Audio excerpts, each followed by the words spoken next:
Hey guys, and welcome to a new video from Akinons. In this video, we will talk about the yield keyword present in the Python programming language. So without further wasting time, let's dive into the video.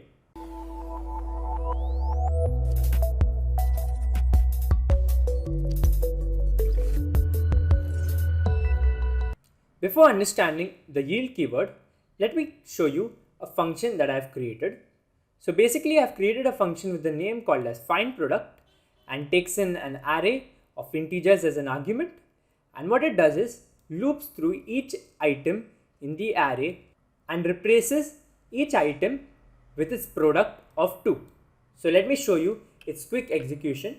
So what I'll do is I'll create a simple array and I'll save in certain integers, that is 1, 2, 3, 4, 5. And what I'll do is now I'll create an output to save the variable data, and I'll call the function findProduct, and in the arguments I'll specify the array, and what I'll say is for I in output I shall print the output. Okay, so I'm printing each element, so I'll print I. So it just throws a none type error because I forgot to return the array. So let me do that here. So basically I'm modifying each element by multiplying its element by 2, and then I'm returning the whole array. And let me run this, and everything works good. So the input array was elements containing numbers from 1 to 5, and now it's 2 to 10 because each element is multiplied by 2. Now what I will do is I'll create something called as a generator function. So I've just copied the same function, but I'll make some quite small changes in it, and I'll call it as findProduct generator. That's the name of the function. And what I'm going to do is now for each iteration in the array I will yield certain element. Okay, so now I'm going to make use of the keyword yield, and what I'll say is yield array of I into 2. So basically I'm going to yield each element present in its array multiplying by 2. And now let's run this function and see the output that gets visible on the output screen. So instead of the findProduct function, I will call the findProduct generator function. So findProduct generator, and then I'll say for each element that is I in output, print that. And if I run the program, well, the output is literally the same. So these are two methods of iterating and modifying elements in a list. So one method uses a normal paradigm and the other method uses the yield keyword. So let's try to understand the difference between these two functions. In the first function, we are modifying each element and finally returning the whole array. But in the second function where we use the yield keyword, we are only returning certain element, not the whole array in this case.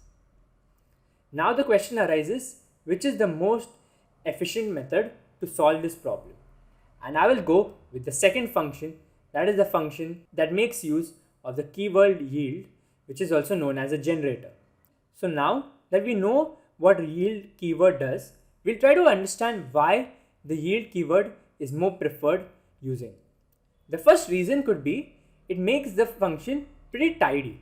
As you can see, in just 2 lines of code, we got the same output generating numbers from a list, which in the first function did a single extra line.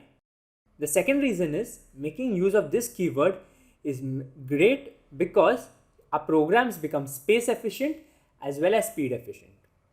The reason for the program being space efficient is, let's say when you're working with a massive list, that time it will not be great to return the whole list after modifying its values because the computer will have to store a large amount of data.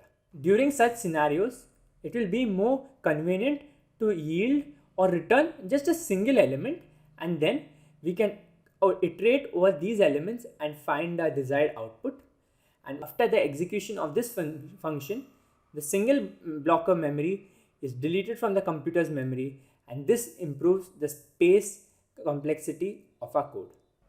Well, this is the biggest reason and plus point why yield keywords are used in our program. They are usually used while working with big data so that we do not need to iterate over each and every element for certain output. Instead, we'll just get the output of a single element. So that's it from this video, where we understood the working and explanation of the yield keyword. If you like this video, don't forget to drop a like and subscribe to the Hackinon's YouTube channel for more fun and interesting videos.